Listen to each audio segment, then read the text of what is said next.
Welcome back, everyone. Today we're going to talk about section 2.5, which is about solving formulas.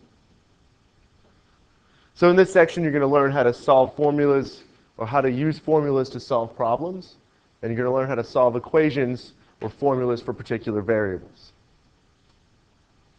So a mathematical formula just relates multiple variables in a single equation. You're going to see a lot of letters and very few numbers usually. If all but one of the variables is known, then it's possible to calculate the one that's missing. And so solving for a formula for a particular variable allows you to reuse that formula anytime you want to calculate that particular variable. So in this lesson, we're going to talk about first solving formulas and plugging in numbers to get results.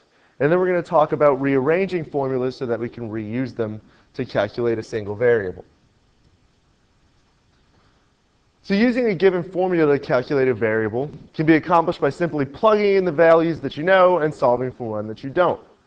So given the formula c equals pi times d, this is the formula for the circumference of a circle, we can calculate d whenever c is equal to 27 by just using the formula. C is equal to pi times d. We know pi is 3.14, or about 3.14.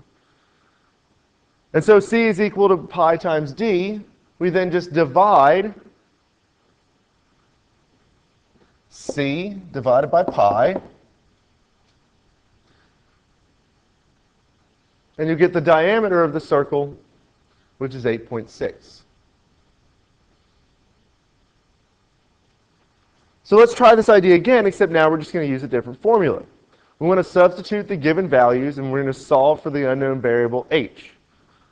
Well, first let's start with the formula that we know. So we've got S is equal to 4 times L times W plus 2 times W times H. And we're going to plug in the variables that we know, plug in the numbers that we know. We know S is 102. We know L is 7. W is 3. And H is the thing that we're looking for. So now to solve this, we're just going to simplify and multiply all the numbers out. 102 just stays 102. 4 times 7 is 28. Times 3 is 84.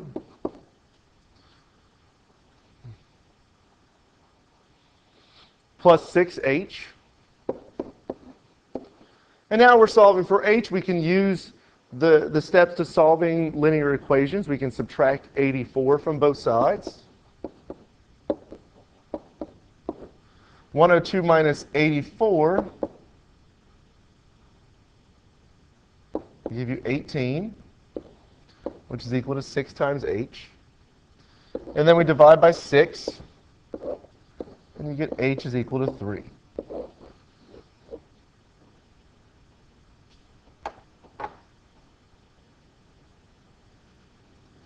So we're going to do this again, except with a different formula. And now we're just going to substitute. We're going to solve for a. So we've got v is equal to 1/3 a times h.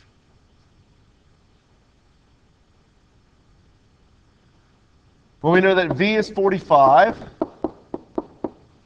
A is the number that we're looking for, and h is 5. So on the right-hand side, let's multiply the numbers. 5 times 1/3 is just going to give us 5/3 a. And on the left, we still have 45. So now to get a by itself, we can just multiply both sides by the reciprocal of 5/3. So if we multiply this side by 3/5, we can multiply the other side by 3/5. On the right, the fractions cancel, and we're left with just a. And on the left, we get 3 times 45, which is 135 over 5.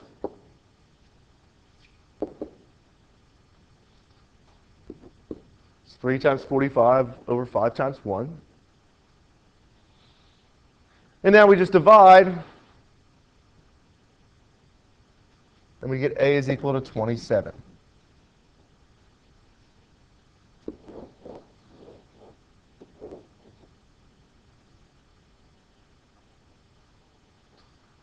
And so if you're given a formula and numbers that you know, plug in what you know and solve for the one that you don't.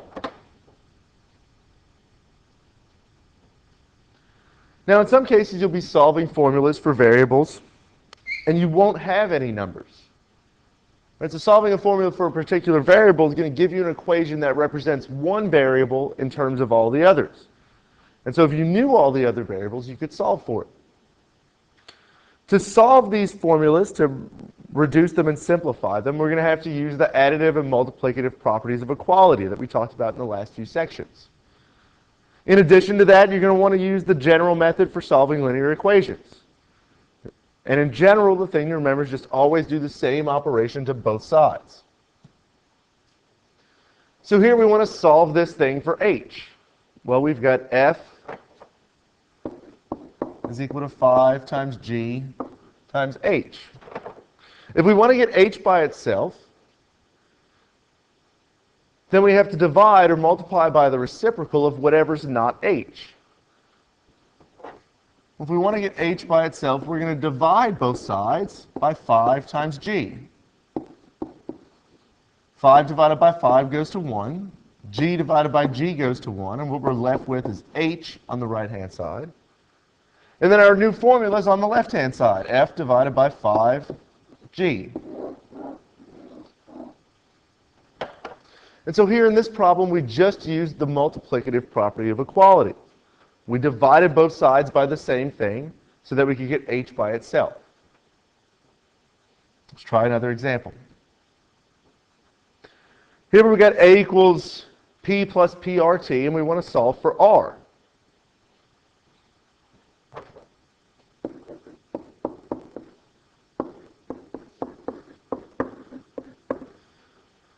So to solve for r, we need to rearrange the equation so that the term with r is by itself on one side. And so we can start by subtracting p from both sides. P minus p is 0, and you're left with a minus p is equal to p times r times t. Now if we want to get r by itself, we just divide by what's not r. So we're going to divide both sides by p and t. Here the p's cancel, and the t's cancel. They both divide to 1. And we're left with r equals a minus p over p times t.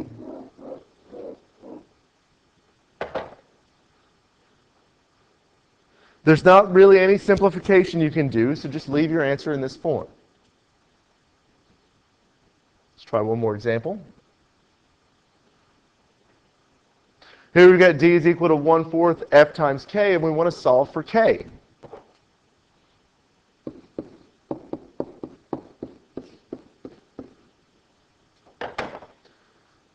So to get k by itself, first we need to get rid of these fractions. And just like we used for the general method of solving linear equations, to get rid of fractions, we can just multiply both sides by the least common denominator. And in this case, the least common denominator is 4.